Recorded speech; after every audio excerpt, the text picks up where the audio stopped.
On this episode of A State of Control, it is a special one. This is our 100th episode, and we take a look back at 9 years and 100 episodes of A State of Control.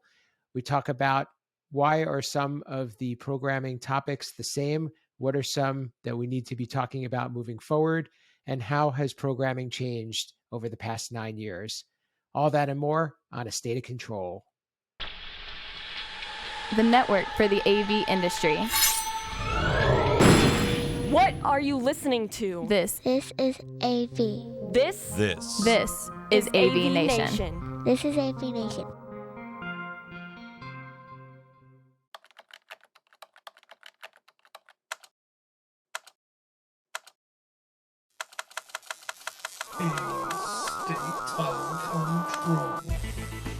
A State of Control. A State of Control, episode 100, Unsung Hero. Welcome to A State of Control, an AVNation podcast that highlights the control, programming, and automation aspects of the audiovisual industry. My name is Steve Greenblatt. I'm your host. Thanks for joining us today. So today is a special day, and we're going to have a little bit of fun. Today is our 100th episode. That means that we've been at this for quite some time, and I get to celebrate this with some real close industry friends. So I'm going to dive into that and first start off by introducing my partner who's been here with me since day one, and we've been doing this for a long time together. He is Rich Fregosa, and also known as Uncle Richie. Rich, welcome and congrats on episode 100. Day one, episode one, all the way up to 100. Who'd have thunk? Like I said, we started from the beginning, hoping that, all of our loyal fans, including my mother, would watch our show. So no, mellow West Coast greetings on this one. It was it is a testament also to Steve and your persistence and staying with it, because you've been driving this thing the whole way through for 9 years, and I'm just proud to tag along with you, my friend. So I will be the McMahon to your Carson on this one happily. So. That tells you how old we are on that, right? Absolutely. Well, I couldn't have done it without you, and appreciate you being there, always being supportive. And I will then introduce someone who is also with us on day one. Actually, two of people today have been with us from day one, and he was our first guest, and his name is Marc LaVecchia, and he's a close friend of mine as well, and he's with BMA Software Solutions. Welcome, Marc. Thanks for being with us. I appreciate it, and I'm really just very grateful that you reached out and let me take part in this, because for all the years I've been in this business, I've done a few things 100 times, and none of them need celebrating. This does, and I'm just real proud and grateful that you invited me to be here. Well, thanks for being with us. And I can't go without introducing the person who really helped to make all of this happen. Is also a good friend and somebody who I look up to from a podcaster's perspective, and I appreciate giving us this opportunity. He is Tim Albright, and he is the founder of AVNation, as well as the CMO of CTI. Welcome, Tim, and thanks for being here. Thank you, sir. Appreciate it. And last but not least, another friend who I've gotten to know for over the years, and probably has been on the most episodes of A State of Control. We're not keeping count, but I think he may win the award for most appearances, and he's been a great contributor to us, and he is Dave Hatz from Room Ready. Welcome, Dave. Thanks for having me, Steve. Just completely honored, sort of echo Mark's thoughts, just honored to be here with this group, and just to see how much has been covered over the years on State of Control, but also just, where this has grown and imagining where it's going to. So just thrilled to be a part of this. Well, thanks for joining us and for contributing over the years. We're going to really take a look back on this episode. Thought it would be a good time for us to pause and see what we've accomplished, and see what's changed, and see what work we have to do moving forward. We started this podcast in February of 2013. So over 9 years ago, and 100 episodes. And we if we look back, even back to episode 1, we're still talking about a lot of the same topics. And that's could be good or bad, depending on your perspective. And it goes to show that there's a lot to talk about. And when we first started this, we were kind of unsure if this was even going to take. So we've been talking about programming and control and been able to educate and provide a perspective on the things that we do from people who do it. So, Rich, I'll let you kind of kick us off here. We've seen a lot of things change, but yet we're still talking about a lot of the same things, as I mentioned. Have we accomplished what we set out to accomplish, or are we still suffering from a lack of identity with regard to programming and programmers? I think we've endured. I think that we've endured. I'd love to say that, we've had this massive shift, but we were just talking earlier before we started recording that there's a lot of conversations that we still have with a lot of industry people that we had 9 years ago.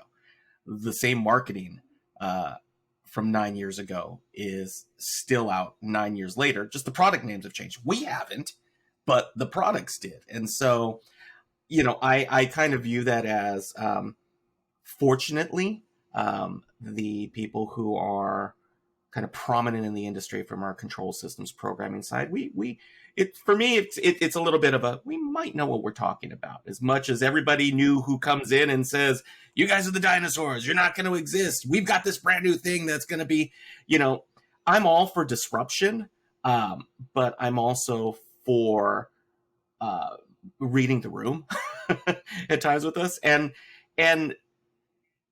more than anything else, I think in 9 years, we've established that we're just not programmers. The day-to-day of code, that's always been the same now from 9 years ago to 25 years ago, right? It's just making a user function initiate something down the line. It's no different now than when we were soldering DP25 cables, right? The difference has been the evolution of our respective companies to being solution providers, which we've always said from the beginning, right? We always employed the software as a service model. We just didn't have a name for it 30 years ago. And I'd like to think that we've been the steady hand all the way through, saying that's great. The technology will change, we'll adapt. And I find that our segment has been the most versatile and flexible and accommodating, right? And embracing the new technology and saying, great, bring it on. I mean, we're geeks to begin with. We love this stuff. And I know personally, I've gone, in the past 30 years from periods where I was super stoked and excited and great. And I went periods of years of going, I'm going to go flip burgers or do something else, right? It's just the nature of the process. And I kind of view us as, there's a certain point, like with athletes, and we were talking about it, right? You get to a level playing field in this industry where, company A, B, C, I mean, everybody in here, if somebody said, I'm using Steve, fantastic. You're taken care of. I'm using Mark, fantastic. I'm using Dave, great. The difference stops being about talent and starts being about, and we were talking about earlier, about longevity, right? The length of your career, the ability to consistently day in and day out deliver. And I think that's where our segment of the industry has matured, where it's like, yeah, we've been there. We know it. And that's not disruptive in a sense, but it is productive. And that's kind of where I see that, the control system side of it, we still have that, what do they call it? The imposter syndrome, right? When you walk in and you worry about being those guys in the room and really showing your worth. And I'd like to think that after 9 years and 100 episodes, we've been able to put out the message that, yeah, you're good at what you do. You can be good at what you do. Follow the process, be confident, and show value in who you are, because we are an important segment of the market, whether the marketing side of the industry wants to believe it or not. I think we've been waving that flag for quite some time, and I'll kind of jump over to Mark, because Mark, you have a little bit of a different perspective.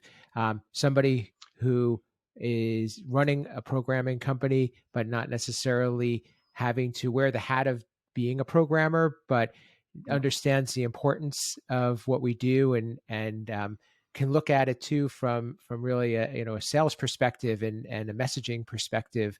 How important is it to make sure that programmers really are highly regarded in this industry moving forward, to be able to continue to have businesses like ours?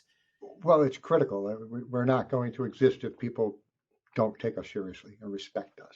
I think the biggest change over the last 9 years, and even longer, at least from my perspective, again, like you had mentioned, which is a good point. I don't program. Okay, I surround myself with programmers like a hole surrounds itself with a donut. Okay, I've got the best guys. So in that regard, one thing that has changed has been that the number of people who realize how important we are has increased. And it has increased because the fastest way people appreciate what we do is when they don't and the job goes sideways and they're like, what am I going to do now? So for us, I've been very blessed because I can communicate that to the customers and say, you're here because this is the way you, like Rich said, you strayed from the process. You can't stray from the process. You need to stick to the process. Stick with our process. And when you get done with this project, you're going to stick the dismount. Your customers are going to be happy. You'll make money. I'll make money. And everybody will be happy. And that, to me, the number of people who have had jobs go sideways because of this, they're the ones that quickly gravitate to the value that we bring. And that number's increased quite a bit over the years.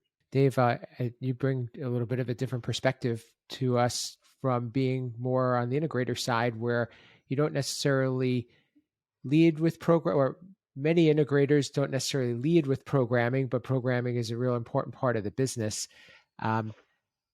How can that be brought to light more, I guess, in terms of valuing the programmers, because they probably are more behind the scenes rather than somebody that is the highlight, whereas when you're a programming company, this is what we have to offer?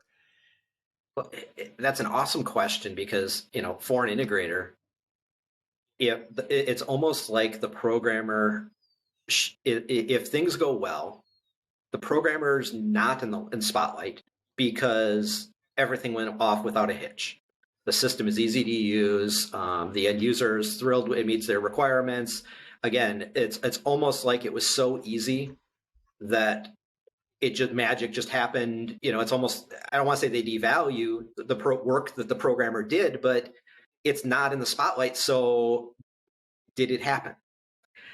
The flip side, as Marc referenced, well, if the programming or if the project went south, often the programmer is in the middle of the time slot where it went south, not necessarily at the crux of why it went south, often involved in making it correct and getting it back on track. But often the programmer comes into the limelight at that point, but there's all this friction around the project at the same time. And so it's hard almost for, I think sometimes for the programmer to get the recognition of the fact that they're the ones with the superhero cape on that actually just saved the day and kept this train from going off the mountain. And so it's sort of this interesting dichotomy here. I think for me, having, I no longer program on a daily basis, but I have teams of people who do. And for me, I think the biggest thing I have been able to do is call attention to those on the team, not just programmers even, but those on my team who are going above and beyond, making sure, at least inside the company and among their peers, their heroic efforts are recognized and appreciated. And that as as leadership and an integrator, that I'm hearing where things went off the rails so that I can correct and make changes, whether it's communication with our end users or communication in processes internally, so that I'm setting up the programmer to not have to have that same stress, that same fire time and time again. For me, that I think, when we look at the persona of a programmer, often many are introverts, not all, but many. And so I've actually found a lot of them don't want the spotlight on them. But giving a bit of praise publicly is really important still, but more solving the challenges that lead them to stress, that put them out of their comfort zone, that make them be heroes when they were already going to be a hero. Now we just ratcheted it up what we're asking of them. If I can solve for some of that, I've actually found that to be a really big reward to my team. And at the same time gets perceived as recognition to them because we are learning, we're hearing, we're recognizing them.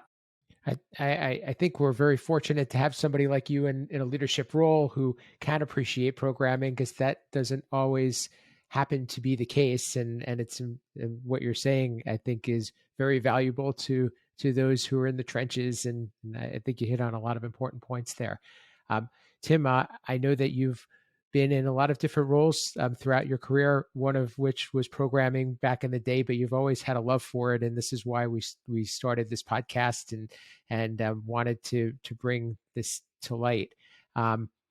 What more can we do? Looking at it from maybe a media perspective, or, as Dave said, programmers are quiet and they don't necessarily like the spotlight, but what more can we do to bring awareness to this topic and to what the industry needs to do to appreciate programming, so we're not talking about how to squash it? Well, you're very kind to say that I used to do programming, because I think everybody except for LaVecchia has gotten crazed phone calls from me on this panel at one point in time.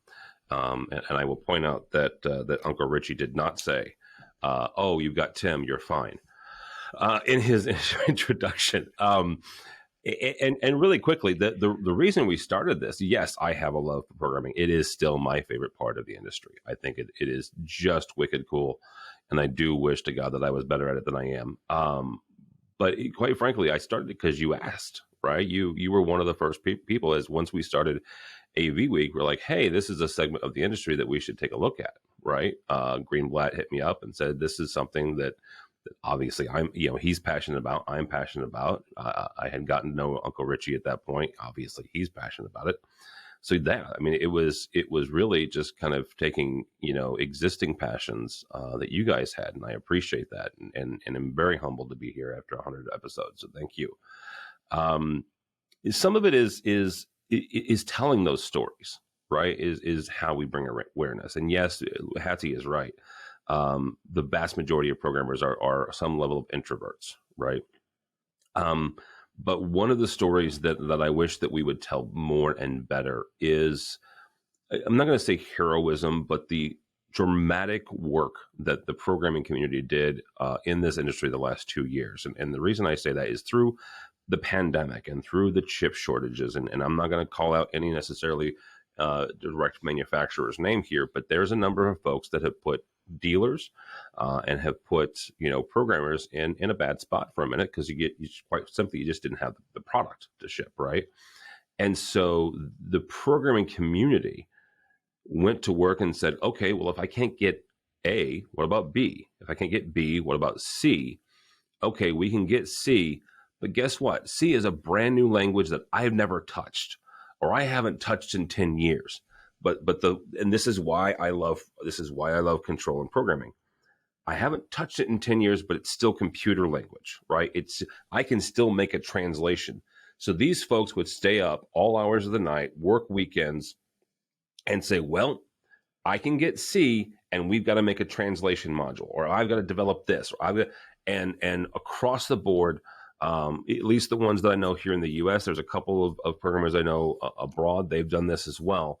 But they have really made the translations and, quite frankly, put the integration back in integrators and integrated this disparate stack of product to get clients solutions, right? And I think that is a story that I wish that we would tell more often and louder.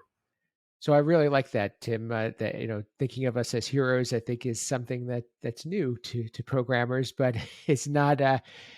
It's not unjust. So I think if we thought of ourselves more in that regard and got the industry to realize that there would be make life a lot better. So, Rich, we'll kind of bounce over to you, and moving forward, what do you think that we need to be talking about in order to make what we do more sustainable, pave the path for the new blood in the industry, make this a career that is going to be more desirable? And you and I have mentioned several times that we're kind of on the back end of our careers, and it's time to pass the baton, in the future. So what are some things that we need to be doing, and how can podcasts and other media outlets help with that? Well, it's interesting. It's, you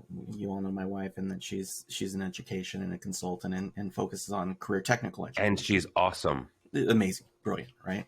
As my son is getting older, he's getting to the age right now when I started, picking up like my first Atari with the 16K RAM cartridge, and programming blackjack games. And he's getting to that age where, he's got a Raspberry Pi and he's doing Arduino, and he spent the summer doing engineering projects, and coding, and I got to sit with him and, go through his code and like, here's what happened in the process. And this next iteration of control systems programming is finally going to be the closest to what we've always been accused of not being real software developers. HTML5, right? It's a mobile world. 9 years ago, we would have the conversations that I would sit with manufacturers, and, I'd hold up an iPhone or an iPad and going, this is going to change things, and would get the pushback. It'll never happen. You need this. I rest my case, right? This next iteration, and I've said it from the beginning, the mobile world will continue to transform how we interact in spaces. The pandemic and no-touch technology and it becoming viable. I was just commissioning something yesterday, and I met with the IT managers, and I got no pushback on remote diagnostics, because finally, 2 years later, we had the conversation going, look, other than SEC rules, HIPAA rules, government rule, I'm like, in instances other than that, where there's still a very specific hard and fast rules, they are now open and understand the relevance and the immediacy and the satisfaction of being able to open up their world for programmers to help, right? 30 years ago, we were programming over fax lines. Marc, LaVecchia remembers this. We used to laugh on the calls, and, when I would still collaborate with these guys, and back when you were in Crestron West, right? It'd be running around the house. Nobody pick up the phone.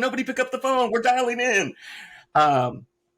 And now we're rolling out, and, I've got 50 remote sites, all available within an instant, literally from my phone, that if something's going on, we can go in, we can check. And what this tails into is that it allows our industry to focus on that service as a software, software as a service, but to be an integral part of the team, to be that asset to the IT team, because we're moving away from the operations team, and we're focusing in really closely now with the IT. And I remember Marc and Steve, hey, they've got a show with, tech managers and IT managers, and, the importance of it. And that was 5 years ago that show started. And now, of course, it took a worldwide pandemic to drive the message home, but we're seeing that now. And so where it ties into this new generation is that they're going to be able to bring skills and an approach to the industry, because they don't have to physically be there with a laptop on a bucket, on a paint bucket, typing away and plugging it in and yelling over, did the projector turn on? Is it on? Is it off? And we're at the point now where we can open it up. We can approach projects from a collaborative standpoint with the IT people, with the UI designer, with somebody who is specifically working on, SSH keys. You've got a guy who can do that and can work with the encryption. And that may be all that they need to worry about. And then somebody else can work on the AV side and the links in between. And so we're getting to the point where the tools, we're finally having access to the tools that we wished we had years ago. People still ask me, it's like, what I do? I'm like, and I tell them, and I'm like, and I can do this now with a $79 box that quite literally in 1995 cost $50,000 to develop, and we made one, right? And that is where the market is going. And so, we haven't found a way to tap into that labor pool. That's the part that concerns me. We haven't found a way to make that exciting for the talent pool that's out there. But every time I do run across a junior person, because that's my favorite part when I hit a job site, right? I'm like, find your greenest guy. Just give them to me, right? Just give them to me, right? Because we're going to walk them through and teach them. And we've always had the talk about the tribal knowledge and communal knowledge, right? And reach one, teach one. And that's the part that is the double-edged part of the sword, right? Because the tech industry has evolved so much, and there's a lot of money in the tech industry just by the nature of it. We have to find compelling ways to also tap into our rock and roll roots. And I think we forget that at sometimes because we're older, right? We're the gray hairs now, right? And it's hard to explain to these guys, no, when I was in my 20s, it was rock and roll and it was a blast and we did all these crazy things. And now we can look back at it. And it's a hard discussion to not live in your glory days and to be able to inspire. And so for me, that's kind of that's the riddle, right? How do we inspire? How do we reach out? Because the industry is still going to need them. And I'd like to see the groundswell of smaller companies be able to do that and support it, because the smaller companies are able to bring something to projects that, a nationwide organization or an international organization can't necessarily do. And I think that there's still a niche and a need for it. You can have both. I don't want to see, like I said, the little rock and roll guys, fade out. I'd like to see them come up and find a way to inspire them. I would say that a lot of what we do, a lot of people are jealous of that. It's the fun part of the industry and that we have fun doing it. And I hope that continues. I want to touch on something, Dave, that Rich said about the software development side. That's obviously near and dear to my heart. And but I think we have some things to learn there, because we don't always come at AV programming, and our industry has not really been thought of as to software development, as Rich mentioned. But what are some ways that we can up our game when it comes to that? And is it something that also is just going to be something internal that nobody's going to know about, or are there some ways that we can make that more evident? And what I'm referring to is, the whole idea of doing sprints and scrums and all these project terms and true software development approach to things that our industry it's kind of foreign, or it's an outside concept. That's a big part of the riddle that Rich was talking about, quite honestly. I love the concept of collaboration in our projects. Through my career, a large portion of the projects that I worked on were I was the guy. There was an engineer who designed it. There was, maybe someone else doing some audio DSP work, but a lot of times I would do that. But I was the guy. I did the front end design. I would package it up, send it to the customer for approval, ideate back and forth with them, come back, find time to write the code before I got to a site, go out on site, sit on that bucket and behind the rack, bring the system to life, deal with the changes, certify it, likely train the end user before I quick ran out the door to get a flight or to drive home, and rinse and repeat. And there's one mindset that says that's the most efficient way to do a project with a team, is for one person, especially on smaller projects, for one person to just own it all, because you don't have to do the same level of communication and collaboration that's needed if you had multiple people participating in that. Now, I would challenge, though, that to be successful in the future here, we have to adopt a better team approach on our projects. As we're talking new skill sets, that's going to be what continues to emphasize this in my mind, because to find someone who is really good at HTML5, really good at pick your software development language, and in fact, pick 5 or 10 of them, because you need to support all the product lines, especially in the age of supply chain issues. Find somebody who is really proficient, not just getting by, but really proficient in all of those. Oh, and has an understanding of the AV system design methodology. What are they actually bringing to life? How does the system actually work? That's a unicorn. And they do exist out there. But they're few and far between. And frankly, when you find them, good luck affording them. And so for the industry to continue to evolve, we need to embrace the fact that there are individuals who singularly are really good at pieces of that. And if we bring them together, we balance standardization with the constant need for some minor customization, minor tweaks. If we find the right balance there, we bring minds who all do what they do really well and come together and really sing in harmony. You're going to come out the other side with the ability to stay flexible with what product is requiring, what industry trends are driving, what customers are asking.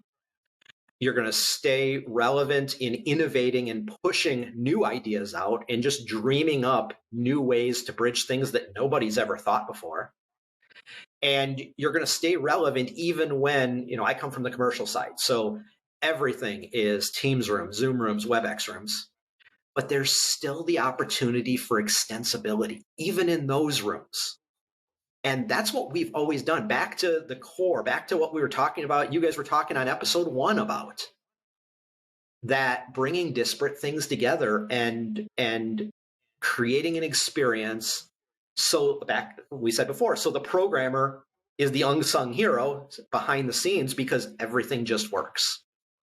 That comes from a team approach. And I think we've got a big opportunity, because the other thing you can do there is now you can bring someone in who frankly doesn't even know what they're in for. Heck, I bet if we raise hands, that's how we all got into this. Pick your path in, but none of us knew what we were getting in for. And so bring a front-end web developer who is hungry and shows the aptitude to want to learn new things. Bring them in to start designing UIs for control systems. Let them get the bug of the satisfaction that comes from seeing the whole thing to come together, and make sure that they see that finished product and really experience it. And you've just found a way to bridge the talent gap, the need to stay relevant, and what our customers are asking for. If only it were that simple. But to me, that's a big part of it. Mark, I know what Dave said, I think is extremely relevant, and again goes to show the continuity between what we first started talking about and where we are today. And the reason why companies like yours and mine exist was to fill a gap and fill a need and be that specialist and that expert. Do we see that continuing in the same way, or do you see there being slicing that a little bit thinner, as Dave mentioned, and being even more of a specialist and doubling down on certain skills rather than being a generalist? So what I'm referring to is maybe just doing the front end or the back end or specific type of technology within a project. I think if the supply chain issue has taught us anything, is we better be ready to adapt. And that means that we can't just expect that what we're doing is what we're going to continue to do. We are making Frankenstein systems right now that are outside of our purview. Not to get too detailed, but I'm working on a project right now that has a Logitech tap touch panel talking to an Extron box that's communicating to a Crestron processor, because that's what they have. The only thing missing are a couple of thumbtacks sticking out of the side of the neck of this thing, But so we've really learned to have to be able to adapt and to get up to speed on all of the different things that are available to us out there. And maybe we're not that good at HTML5, but people are asking for it, so we need to be ready for it.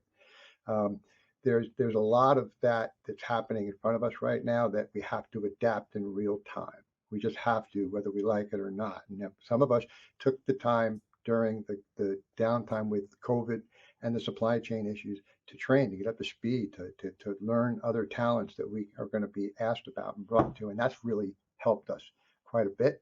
But we stick to one plan, which is hit the ball that's in front of us, do our best to provide the solutions that our customers are bringing to us now. It used to be we would bring it to them, but they'd come in and they'd say, these are all the pieces I have.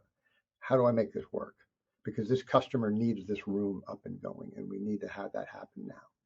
And we've been able to shimmy around and move in that regard in real time, which is the bigger challenge than anything we've ever had to do. I will say, adding on though, that the one benefit for us that we have seen is the integrators have figured out that we know how to talk to the IT people. And that's really helped save us a lot, and the integrators a lot, because they just can't. They can to a degree, but not all of them. And so they'll hit that wall and they'll turn to us and say, can I bring you in here now? So we're into avenues and into places now that we weren't allowed before or relied on before. So what we've done in the last 9 years, to me, is that we're still providing solutions. It's just the solutions we're providing are different. And I think Richie hit the nail on the head. The new group coming in is going to be better served to adapt to what our customers are asking for without being tied to a specific software language. You had to know simple Windows. That was just it. If you don't know that, you're just never going to figure it out.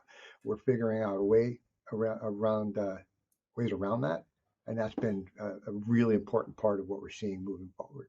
I think that makes sense, which really comes down to the fact that, like you said before, process, but also scope of work and being able to map out a solution, which we've talked about quite a bit on the show. Tim, I'll, as we're rounding up and finishing up this milestone episode, I'll let you kind of leave us with some thoughts and some ideas in terms of what you think we should be talking about in the future, or what would be what were some gaps that the programming world needs to be tackling in order to demonstrate our value and continue to persevere. Some of it's the same gaps that the AV industry has as a whole, and that's the farm team, right? And Richie talked about that a little bit. Is getting folks and getting young people excited, right? Is grab them before Silicon Valley gets them, grab them before maybe another company gets them, and get them excited about, yes, this is still programming, right? All of you guys have talked about HTML5 and internet-based protocols, and the ability to control things remotely is increasingly important. And the fact that we have moved beyond a DB9 and arguing about which pen is hot is the fact that we are primarily controlling things over network, and that has led this industry and this part of the industry to really hone in on the various languages and the various protocols, but also gives us a good opportunity if we'll take it, right? If we'll look beyond ourselves and say, well, this is the way we did it, so this is always the way we're going to. No, absolutely not, right? Go out and find, your local high school's, Arduino or Raspberry Pi group, and introduce them to not just being able to do things, through these little devices, but also, they can launch the space shuttle with what they're doing. And as long as we get them connected to the right group. I think that's a good place for us to wrap this one up, and I'm sure we could talk for hours more, and we will continue. Stay tuned for some more important episodes that are going to cover a lot of the follow-up topics that we discussed today. Thank you guys so much. This was an important episode and something that was really valuable to Rich and me, and wanted to recognize you guys for being a part of it. Dave Hatz from Room Ready, how can people get in touch with you and learn more about your company? Best place to find me is LinkedIn. Certainly find Room Ready on all the socials, our website, roomready.com. Thank you. Marc LaVecchia from BMA Software Solutions, how can people get in touch with you and learn more about your company? Same way as always, open up the window and yell, I need you, and I'll be there for you. Otherwise, you can go to bmasoftwaresolutions.com. And Tim Albright, both from AVNation as well as CTI, how can people get in touch with you and learn more about both AVNation and CTI? You don't. It's just not even. You don't follow me on the Twitters, because I thought for a moment I was gonna. My beloved Bears were going to have a better record than the hapless Green Bay Packers, but of course they won't. Good Lord. Well, if you had Baker Mayfield, this would have been a different story for you. Don't Baker Mayfield me. Go for CTI, go to CTI.com. For AVNation, I'll let you do that, AVNation.tv, socials and all that jazz. Thanks. And thanks for helping to make this happen and really, putting AVNation on the map and giving us this platform to be able to have this podcast.